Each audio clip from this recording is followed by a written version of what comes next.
Jack Wright stood at the viewing port of the USS Sentinel, watching the stars. Something felt different today. After 15 years captaining deep space research missions, he had developed what the crew called a space sense.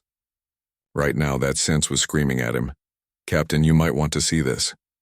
Lisa Monroe's voice came through his earpiece. The ship's chief science officer rarely sounded concerned, which made her current tone all the more worrying.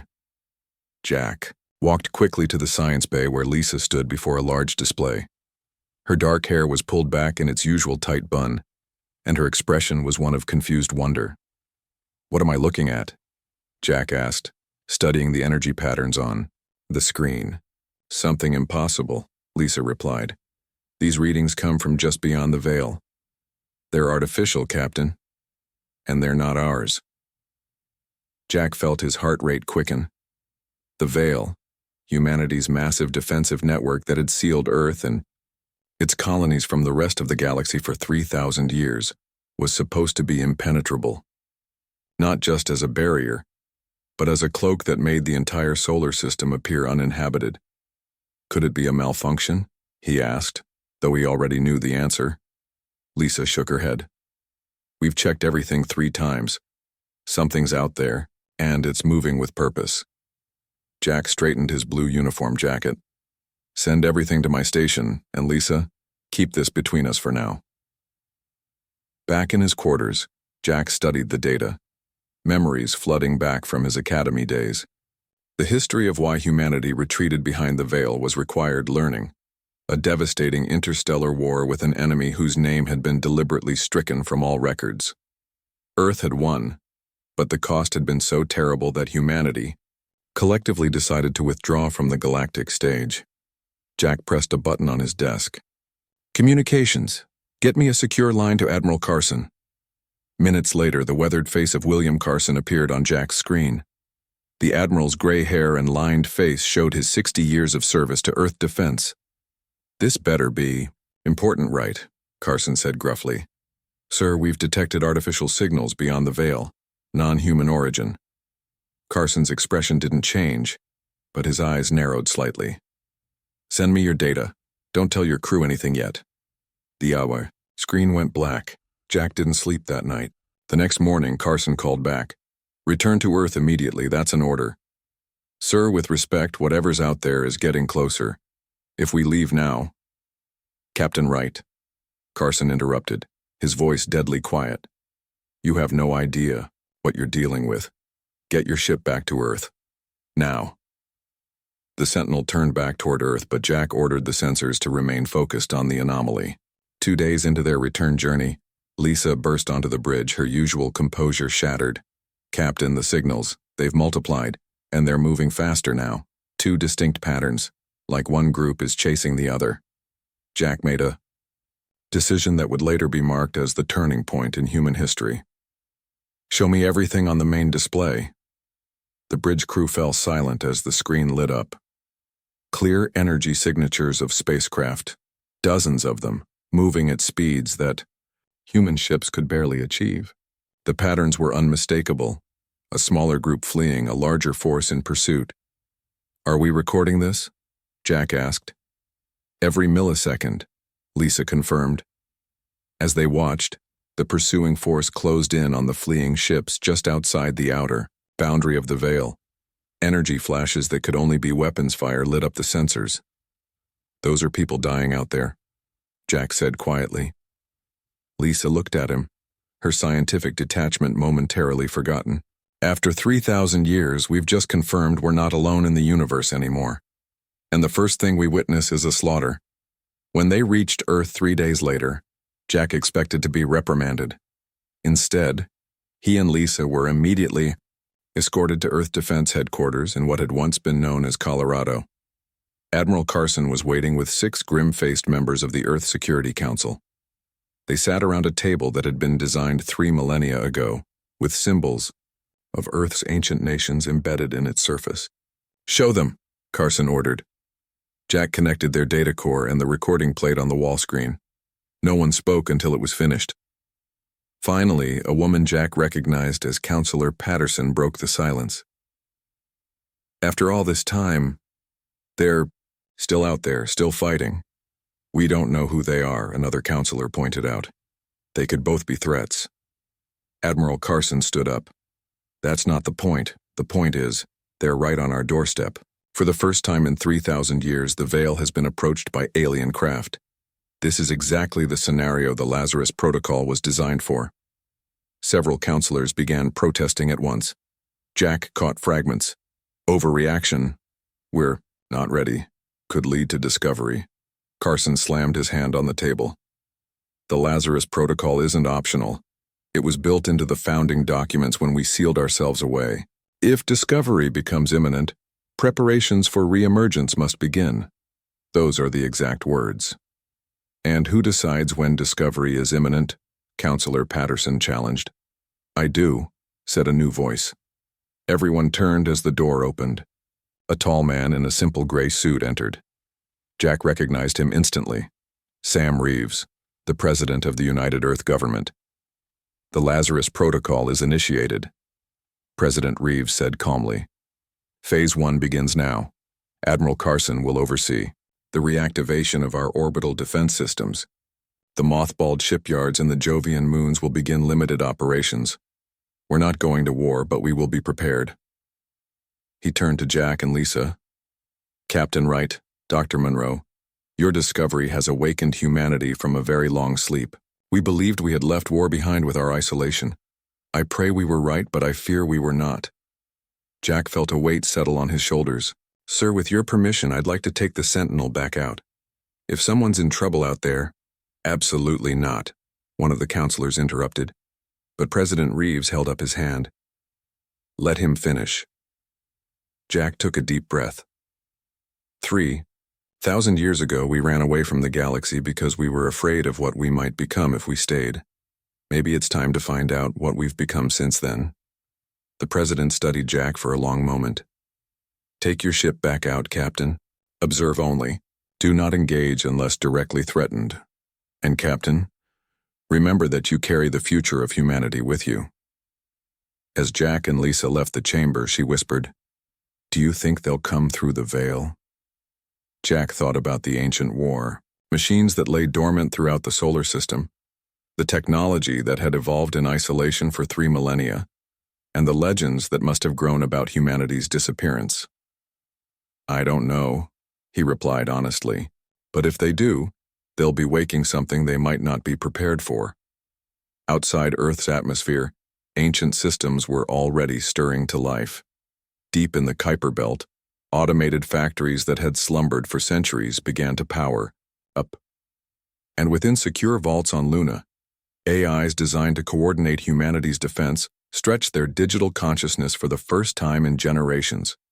Humanity had gone to sleep. The gods of war were about to wake up. The USS Sentinel moved silently through space, its sensors extended to maximum range.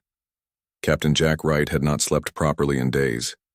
Every time he closed his eyes, he saw the energy flashes that meant alien ships were being destroyed just beyond the veil. Captain, I'm picking up debris, Lisa Monroe said from her station. It's spreading across a wide area about half a light hour from the veil's outer boundary. Jack joined her at the science console. Aftermath of the battle we witnessed? Yes, Lisa confirmed. But there's something else, a small energy signature. It's faint, but it's moving, drifting toward the veil. Jack made his decision instantly. Track it. Let's get closer. Captain, our orders were to observe only, his first officer Steve Holt reminded him. And that's what we're doing, we're observing more closely. Jack turned to his pilot. Sam, take us in. Keep the veil between us and the main battle area. As they approached, the sensors revealed a small craft, clearly damaged and leaking radiation. It was unlike any design Jack had ever seen, with organic curves that seemed to flow rather than being constructed. It's an escape pod, Lisa said, her eyes wide. And there are life signs inside, faint but present. Jack knew what his orders were. He also knew what was right. Bring it aboard, he said quietly. Sir? Steve looked shocked. You heard me. Jack met his first officer's eyes. If we leave them out there, they die. I'm not starting humanity's return to the galaxy by watching. Refugees get slaughtered when we could help. The crew worked quickly. The alien pod was carefully drawn into the Sentinel's cargo bay using tractor beams. Security teams stood ready, though their weapons were set to stun. Jack and Lisa entered the bay together. The pod looked even stranger up close. Its surface had an iridescent quality that seemed to shift colors with the light. Life support is failing inside, Lisa reported, checking her scanner. Whoever's in there has maybe minutes left. Can we open it? Jack asked. Lisa studied the pod. I think this is the access panel. She pressed a sequence of symbols on a glowing section of the hull. With a soft hiss, the pod opened. Inside lay a slender figure with pale blue skin. Its face was vaguely humanoid with large almond-shaped eyes and no visible nose, just two small breathing slits. The alien's chest barely moved. It's dying, Lisa said, medical scanner in hand. I'm not sure what to do. Its biology is completely unknown. The alien's eyes suddenly opened, deep violet orbs that fixed on Jack with startling clarity. It spoke, a musical sound that the ship's computers immediately attempted to translate. You son help? The computer's voice was mechanical, but the meaning was clear. Yes, Jack said simply. We'll help you.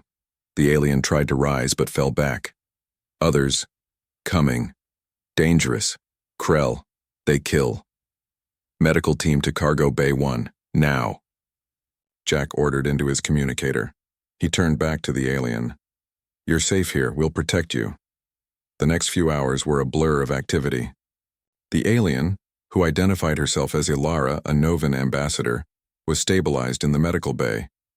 Lisa worked frantically with the medical team to understand Novan physiology enough to treat her injuries. Meanwhile, Jack faced a call from Earth. You did what? Admiral Carson's face was thunderous on the screen. We rescued a survivor, Jack replied calmly. A refugee from the species being attacked. Sir, she was going to die. Do you have any idea what you've done? You've potentially exposed Earth to detection. Jack leaned forward. With respect, Admiral, detection was already inevitable. The pursuing force, the Krell they're called, destroyed most of the Novan ships.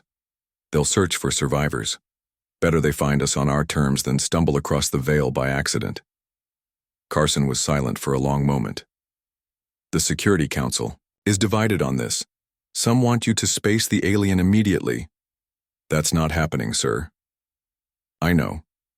Carson actually smiled slightly, which is why I convinced them to let you proceed. Learn what you can from this Ilara. Find out who these Krell are and what threat they pose. You have 48 hours before you're ordered to return. As the call ended, Jack felt the weight of 3,000 years of isolation on his shoulders. In 2 days, Earth would decide whether to retreat deeper into hiding or face the galaxy again.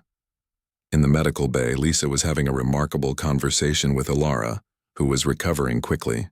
Your species, legend, Ilara said, the translator improving with each exchange. The vanished ones, the warmakers who sealed themselves away. You know about humans? Lisa asked, astonished. Stories. Old stories. Ilara's violet eyes studied Lisa's face. Some say you destroyed yourselves. Others say you wait, sleeping like gods of war until needed again.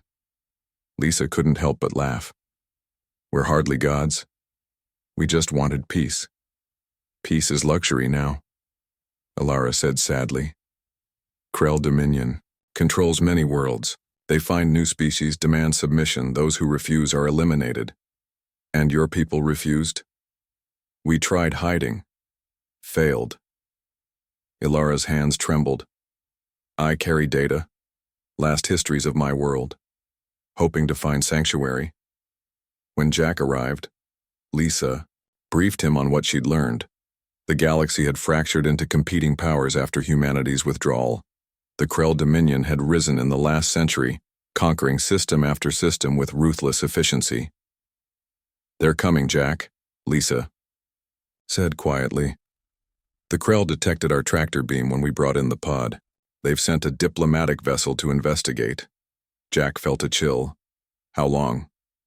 12 hours. Maybe less. In the ship's communication room, Jack composed his report to Earth. He included everything Alara had told them and added his own recommendation. Humanity cannot hide any longer. We must prepare to engage with the galaxy again, on our terms, not theirs. As he finished, an alarm sounded. "Captain, to the bridge!" Jack rushed to find his crew staring at the main screen in shock. A massive vessel had appeared at the edge of their sensor range.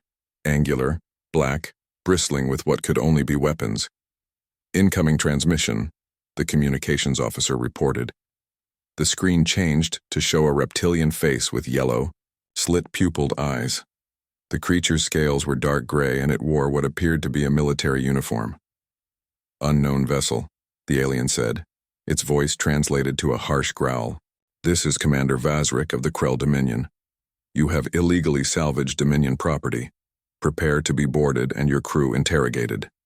Jack stepped forward, straightening to his full height. "This is Captain Jack Wright of the Earth. Vessel Sentinel. The refugee under our protection is not property. We do not recognize your authority in this region of space. Any attempt to board will be considered an act of war against humanity." Vazrik's expression changed, his head tilting in what might have been confusion. Humanity? The war makers? Impossible. They are extinct. Jack allowed himself a small smile. "Commander Vazrik, I assure you, we are very much awake." Silence filled the bridge of the Sentinel as Commander Vazrik stared at Jack through the view screen. The Krell's yellow eyes narrowed to slits. "If you are truly human," Vazrik said finally, "then you would be wise to surrender now. The legends of your kind are just that, legends. The Krell Dominion rules this sector." Jack kept his face calm, though his heart raced. "We have no quarrel with the Krell Dominion, Commander, but we will not surrender the Novan refugee or our vessel." Vazrik made a sound that might have been a laugh. "I offer a compromise. I will send a diplomatic team to your ship to verify your claims and discuss the fugitive situation. Surely reasonable beings can reach an agreement." Jack glanced at Lisa, who gave a small nod. "We will accept a diplomatic party of 3 individuals unarmed. They will be escorted at all times." "Acceptable," Vazrik replied too quickly. "Expect our shuttle in 2 hours." When the transmission ended, Jack turned to his crew. "I don't trust him for a second. Steve, double the security teams. Lisa, get Alara somewhere safe and hidden. And someone get me Admiral Carson immediately." In his private quarters, Jack briefed the Admiral. Carson's weathered face showed concern. "The Security Council is split. Half want you to run, bring the Sentinel back behind the veil. The other half want to know more about these Krell." "Sir, running won't solve anything," Jack said firmly. "The Krell know we exist now. If we flee, they'll simply follow." Carson nodded. "That's what I told them. We're activating more of the Lazarus Protocol. Engineer Jason Parker is heading a team to bring our orbital defense platforms online. But Jack, there's something else you should know." The Admiral's expression grew grave. "We've been monitoring unusual energy signatures throughout the solar system. Ancient systems are activating on their own. Systems even I don't have clearance to know about." "What does that mean?" Jack asked. "It means humanity prepared for this day more thoroughly than even we knew. I've received reports of massive structures powering up in the Kuiper Belt. Manufacturing facilities on Mars that haven't been touched in centuries are running at full capacity. Something big is happening, Jack." 2 hours later, a sleek Krell shuttle docked with the Sentinel. 3 Krell representatives came aboard. Vazrik himself, who had apparently decided to lead the delegation, a scientist named Krath, and a silent individual introduced simply as Observer. Jack met them in the conference room, along with Lisa and Steve. The Krell were taller than humans, their reptilian bodies moving with unsettling grace despite their bulk. "Captain Wright," Vazrik began, "let us be direct. The Novans are criminals against the Dominion. Their rescue capsule contains valuable Dominion intelligence. Return both to us, and we will consider this matter closed." "Ambassador Ilara has requested asylum," Jack replied. "As for Dominion intelligence, she carries the cultural records of her people, hardly military secrets." Krath, the scientist, leaned forward. Your species has been absent from galactic affairs for millennia. You do not understand the current political realities. The Novans refused assimilation into the Dominion, a treasonous act. Lisa spoke up. Refusing to surrender your cultural identity is hardly treason. The observer, who had remained silent, suddenly focused on Lisa. Your species understands war, does it not? The galaxy remembers the humans, the destroyers, the balance breakers. The translator gave his words an eerie, flat quality. Jack felt a chill at the way the observer spoke. That was a long time ago. Not so long, in the memory of stars. The observer replied. The Krell have studied your kind through legend and artifact. You were dangerous, unpredictable, but ultimately flawed. Before Jack could respond, an alarm blared. Captain to the bridge, emergency, came the voice of the communications officer. Excuse me, Jack said, rising quickly. Lisa, please continue the discussions. On the bridge, the tactical officer's face was pale. Sir, the Krell vessel is scanning us, not just normal scans. They're using deep penetration signals trying to map our entire ship. And that's not all. He pointed to the display. 5 more Krell ships just dropped out of faster-than-light travel. They're hanging back, but definitely combat positioned. Jack's jaw tightened. He hit the comm button. Security team, place our visitors under guard. Confine them to the conference room. Back in the conference room, Jack confronted Vazrik. Your ship is conducting hostile scans, Commander, and you've brought a battle group into this sector. These aren't the actions of a diplomatic mission. Vazrik's expression didn't change. Precautions only. You claim to be human, a species known for exceptional warfare capabilities. Would you not take similar measures? I wouldn't lie about my intentions, Jack replied coldly. The observer studied Jack. Interesting. Your defensive posture suggests functionality of your systems. We had calculated a 92% probability that human military capability would have degraded beyond effectiveness. Just then, Jack's communicator chirped. Captain, urgent message from Earth. Jack excused himself again and went to his ready room. Admiral Carson's face appeared on the screen, but this time he wasn't alone. A woman Jack recognized as Commander Diane Powell of the Orbital Defense Division stood beside him. Captain, we've detected multiple Krell vessels near your position, Carson said without preamble. Yes, sir. They arrived during our meeting with their representatives. Commander Powell spoke up. Captain Wright, we have reason to believe the Krell ships are preparing for hostile action.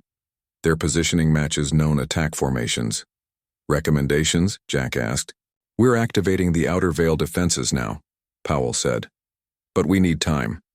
Can you keep them talking for another 30 minutes? Jack nodded. I'll do my best. When he returned to the conference room, the atmosphere had changed. Vazrik stood, with his hands behind his back, radiating an aura of confidence. Captain Wright, our discussions are concluded. You will surrender the Novan and any information about human military capabilities. In exchange, the Krell Dominion will permit your species to exist as a protectorate state. Jack almost laughed. That's your diplomatic offer? Surrender or else? It is generous, the observer stated. Most species are simply eliminated if they show potential to challenge the Dominion. Understanding dawned on Jack. That's what this is about, isn't it? You're not here because of Alara. You're here because you're afraid of what humanity might become. For the first time, Vazrik's composure slipped. Afraid? The Krell fear nothing. We have conquered 1,000 worlds. And yet you fear the sleeping giants, Lisa said softly. Jack's communicator vibrated silently, the signal from Earth. Whatever they were planning was ready. Commander Vazrik, Observer, Scientist Krath, I must respectfully decline your offer. Humanity has no interest in conquest, but we will defend ourselves and those under our protection, Vazrik hissed. Then you have chosen extinction. He touched a device on his wrist. All ships, commence attack pattern. A blinding light flashed outside the viewports. Alarms blared as the ship's systems detected massive energy discharges. What's happening? Steve demanded over the comm. Jack rushed to the bridge, the Krell following. On the main screen, they watched as beams of impossibly bright light reached out from seemingly empty space, striking one of the Krell vessels. The ship didn't explode, it simply ceased to exist, leaving nothing but scattered atoms. Impossible, Vazrik whispered. Jack felt as surprised as the Krell commander. What just fired? He asked his tactical officer. Unknown, sir. But the energy signature matches. Earth designs. Very old Earth designs. The observer stepped forward, his reptilian face showing emotion for the first time. Fear. The legends were true, he said quietly. The gods of war have awakened. On the bridge of the Sentinel, humans and Krell alike stared at the view screen in shock. Where a Krell warship had been moments before, only a cloud of rapidly dispersing particles remained. The other Krell vessels began to move, shifting into a defensive formation. What just happened? Jack asked, his voice barely above a whisper. His tactical officer worked frantically at his console. Sir, I'm detecting active weapons platforms throughout the nearby space. They weren't there before, or they were cloaked somehow. Vazrik grabbed Jack's arm, his claws digging into the captain's uniform. What trick is this? Your kind was supposed to be dormant, weakened. Security officers moved quickly, weapons raised, but Jack waved them back. This isn't a trick, Commander. I'm as surprised as you are. Jack's communicator chirped. Captain, secure channel from Earth. His communications officer announced. Put it through to my ready room. Commander Vazrik, you and your delegation will remain here under guard. In his ready room, Jack found Admiral Carson on the screen, accompanied by a man Jack didn't recognize. A civilian with graying hair and intense eyes. Captain Wright, this is Jason Parker, Chief Engineer of the Lazarus Protocol, Carson said. Parker nodded. Captain, what you just witnessed was the automated activation of defense platform Aegis 7. It's part of a network we call the Sleeping Sentinels, autonomous weapon systems designed to activate if Earth faced a serious threat. Admiral, one of the Krell ships was completely vaporized, Jack said. We didn't authorize that. We didn't either, Carson replied grimly. The Sleeping Sentinels operate on their own protocols established 3,000 years ago. When the Krell ships moved into attack formation, the system identified them as hostile and responded. Parker leaned forward. Captain, this is just the beginning. Long-range sensors show more Krell ships entering the system. They're calling for reinforcements. Meanwhile, we're detecting activation signals from manufacturing centers throughout the solar system. Shipyards in the Jovian moons that have been dormant for centuries are coming online. Something big is happening. Jack felt a chill run down his spine. What are you saying?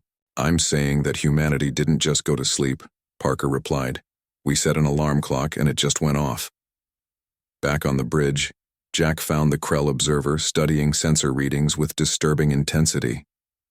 These weapon signatures, the observer said without looking up, they match fragments found in deep space, fragments that were once planets. Jack felt his blood run cold. What are you implying?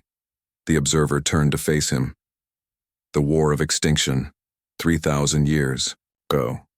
Your enemy, they are no more. Their worlds reduced to asteroid fields. Now we understand why. Lisa stepped forward. That's not who we are anymore. Yet here you are, the observer replied. With weapons that should not exist, the sleeping giants have been building in secret. Before Jack could respond, his tactical officer called out, Sir, more energy signatures. The remaining Krell vessels are powering weapons. Hail them, Jack ordered. The face of a different Krell appeared on screen, older with darker scales. I am Fleet Commander Drakath of the Krell Dominion. Your unprovoked attack on our diplomatic vessel will not stand. Surrender immediately or face annihilation. Jack stood tall. This is Captain Jack Wright of Earth. Your ships moved into attack formation during a supposed diplomatic meeting. Our automated defenses responded as designed. I suggest you withdraw your vessels before further misunderstandings occur. Drakath's yellow eyes narrowed. The Dominion does not withdraw, human. We have conquered 37 species in the past century alone. Your ancient reputation does not frighten us. The screen went dark. Moments later, the Krell ships opened fire. Brilliant energy beams lanced toward the Sentinel, but never reached their target. Seemingly from nowhere, a shimmering barrier appeared, absorbing the attacks. "Shields are holding," the tactical officer reported, sounding astonished. "Sir, I don't understand. Our shields shouldn't be able to withstand that kind of firepower." On the view screen, space itself seemed to shimmer. More platforms became visible, their cloaking systems deactivating as they prepared to fire. "All hands brace for evasive maneuvers," Jack ordered. He turned to the Krell delegation. "I suggest you hold on to something." The Sentinel moved with surprising agility for a research vessel, diving away from the battle zone. As they retreated, the automated defense platforms opened fire. 2 more Krell ships vanished in blinding flashes. The others began a desperate retreat. "Sir, we're being hailed again. By Earth," the communications officer reported. President Sam Reeves appeared, on screen, his expression grave. "Captain Wright, return to Earth immediately with your Krell guests. The Sentinel is not equipped for the battle that's coming." "What battle, sir?" Jack asked. "The Krell have launched a full-scale assault on the Veil, 30 warships approaching, from multiple vectors. But they're not alone. We're picking up distress calls from a dozen different species. The Krell have been systematically eliminating potential rivals throughout this sector. Now that they know humanity still exists, they've accelerated their plans." The Sentinel raced back toward Earth, reaching orbit in record time. As they approached, Jack and his crew stared in awe at what awaited them. The orbital shipyards, dormant for 3 millennia, glowed with activity. Massive vessels were taking shape, their sleek hulls bristling with weapon systems unlike anything Jack had seen before. "What am I looking at?" Jack asked as he escorted the Krell delegation to a shuttle, bound for Earth's surface. The observer studied the construction with a mixture of fear and fascination. "The end of the Krell dominion," he said simply. In a high-security facility beneath what had once been known as Mount Cheyenne, Jack, Lisa, and the Krell delegation were brought to a vast chamber dominated by a holographic display of the solar system. Admiral Carson and President Reeves stood with various military officers and civilians, including Engineer Parker. "Good, you're here," Carson said. "You need to see this." The display zoomed out, showing the approaching Krell armada, dozens of warships in tight formation. Then it shifted to show something else. A massive structure emerging from behind Jupiter's moon Europa. The structure unfolded like a metal flower, revealing a ship unlike any Jack had ever seen. "The USS Thunderchild," Parker said with pride. "First of the Guardian-class vessels. She's been building herself for the past 3,000 years. "Building herself?" Lisa asked in disbelief. "When humanity retreated behind the Veil, we didn't stop preparing," President Reeves explained. "We created autonomous manufacturing systems, artificial intelligences designed to continue developing our defensive capabilities. They've been working silently, patiently, for 3 millennia." The observer moved closer to the hologram, his reptilian features showing clear alarm. "This vessel, its energy signature exceeds that of our entire fleet combined." "Yes," Parker said simply, "and she's not alone." The hologram expanded further, revealing more massive ships emerging from hidden facilities throughout the solar system. Each one dwarfed the Krell vessels in size and power. "The gods of war," Vazrik whispered. The legends were true. Jack looked around the room at the gathered humans, then at the enormous warships preparing for battle. "What happens now?" he asked, quietly. President Reeves's expression hardened. "Now we show the galaxy that humanity may have chosen peace, but we never forgot how to fight." The massive war room beneath Mount Cheyenne buzzed with activity. Officers in uniforms that hadn't been worn in centuries moved with purpose between stations. Jack watched in amazement as humanity's war machine, dormant for 3,000 years, roared back to life with frightening efficiency. "Captain Wright," a voice called. Jack turned to see a tall woman with steel-gray hair approaching. "I'm Admiral Maria Rodriguez. The Thunderchild is nearly ready for deployment and I want you on her bridge." Jack blinked in surprise. "Me? I'm Just a research vessel, Captain. You're the man who made first contact, Rodriguez replied. The man who stood face to face with the Krell and didn't blink. I need someone like you. Across the room, Lisa was deep in conversation with Alara, the Novan refugee. Their discussion looked intense. Captain, Lisa called, waving him over. Alara has critical information about the Krell fleet. Alara's violet eyes were wide with urgency. The largest vessel, what your people call their flagship, carries a planet-killer weapon.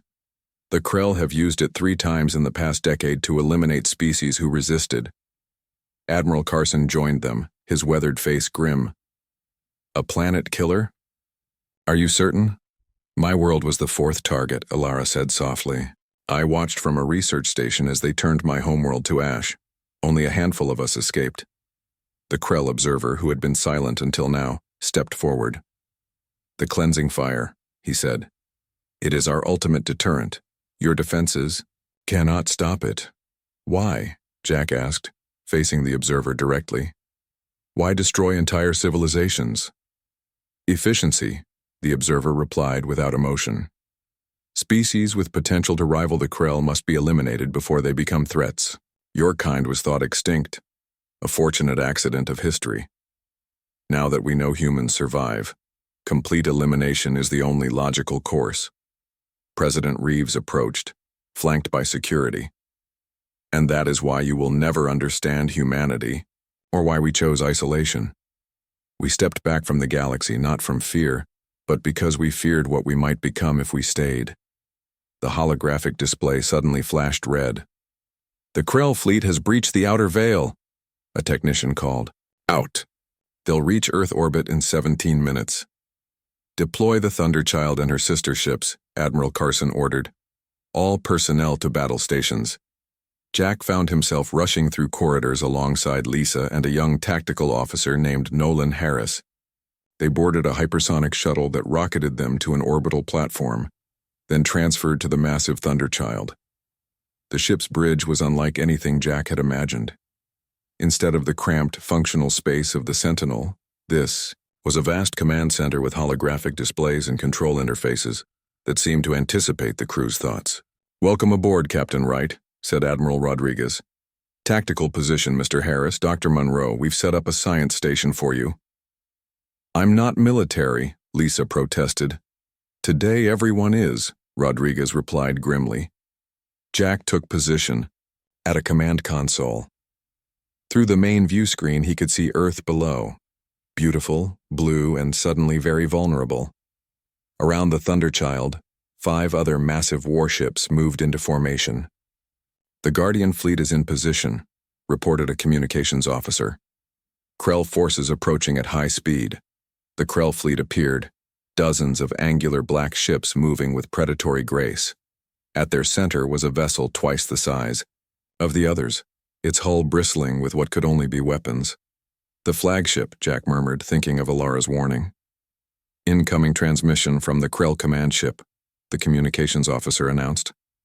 Fleet Commander Drakath's face appeared on screen. Humans of Earth, your defenses are impressive but futile. Surrender now, and we will allow a small population to survive as a client species. Admiral Rodriguez stepped forward. This is Admiral Maria Rodriguez of the Earth Defense Fleet. Your forces have attacked without provocation and threatened genocide. We demand your immediate withdrawal from this system. Drakath made a dismissive gesture. You have been absent from galactic affairs for millennia. You do not make demands of the Krell Dominion. The screen went dark. Moments later, the Krell fleet opened fire. Energy beams and exotic projectiles streaked toward Earth, only to be intercepted by a previously invisible barrier. The Veil, humanity's ancient defense system, glowed blue as it absorbed the attack. All ships engage, Rodriguez ordered calmly. The Thunderchild moved with impossible speed for a vessel of its size. Weapons Jack couldn't begin to understand, lashed out, carving through Krell shields as if they weren't there. 2 enemy ships vanished instantly. The Krell responded with coordinated attacks, focusing fire on the smallest human vessel. Its shields flared and held. They're adapting their attack patterns, Nolan reported from Tactical. Learning our capabilities. So are we. Rodriguez replied. Guardian, tactical analysis. A calm, gender-neutral voice responded from all around them. Krell vessels utilize unstable plasma containment for weapon systems. Targeting solution uploaded to all ships. Jack realized with a start that Guardian wasn't just a computer. It was a true artificial intelligence, one that had been evolving for 3,000 years. The battle unfolded with terrifying speed. Krell ships fell one after another, unable to penetrate the human vessel's defenses, but the massive flagship remained untouched, holding position behind its escorts. They're charging something big, Lisa reported from her station. Energy readings are off the scale. The planet killer, Jack said, remembering Ilara's warning. The Krell flagship's hull split open, revealing a pulsing core of energy that grew brighter by the second. All ships focus fire on that vessel, Rodriguez ordered. 5 beams from the human warships converged on the Krell flagship, but some kind of shield absorbed the impacts. No effect, Nolan reported tensely. Whatever that shield is, it's unlike anything the Krell have used before. Guardian options? Rodriguez asked. Calculating, the AI replied. The shield appears to use phase-shifted energy. Conventional weapons cannot penetrate. Thunderchild's primary system is recommended. Rodriguez's face paled slightly. The primary system hasn't been tested. It has been simulated for 2,631 years, Guardian responded. 92% probability of success. What's the primary system? Jack asked. Rodriguez met his eyes. Something we hoped never to use. A weapon that tears space itself. On the view screen, the Krell weapon glowed brighter. Earth's veil barrier began to flicker under the building energy. We're out of options, Rodriguez said quietly. Guardian, initialize primary system. The Thunderchild hummed with new energy. The lights dimmed momentarily as power redirected to something deep within the ship. System ready, Guardian announced. Target locked. Fire, Rodriguez ordered. A beam of pure white light erupted from the Thunderchild, not striking the Krell flagship but the space beside it. For a moment, nothing happened. Then reality itself seemed to tear open, creating a swirling vortex that pulled at the Krell vessel. What is that? Lisa whispered. A controlled singularity. Nolan replied, his eyes wide. They've weaponized a black hole. The Krell flagship fought against the pull, its engines glowing red with strain. But the singularity grew stronger, and the massive ship began to distort as it was drawn in. In seconds, the vessel that had destroyed entire worlds was gone. The remaining Krell ships immediately began to retreat. Should we pursue? Asked an officer. Rodriguez shook her head. No, let them go. Let them tell others what happened here. In the days that followed, Earth formally re-entered galactic affairs. Ilara and the remaining Novans were granted asylum, becoming the first alien embassy on Earth in 3 millennia. The Krell observer, who had witnessed humanity's power firsthand, requested to remain as well. To learn, he explained. The Dominion misunderstood your kind completely. You could have destroyed us all, yet you showed restraint. 1 week after the battle, Jack found himself standing in a garden overlooking the rebuilt city of New Geneva. Lisa joined him, watching the sunset.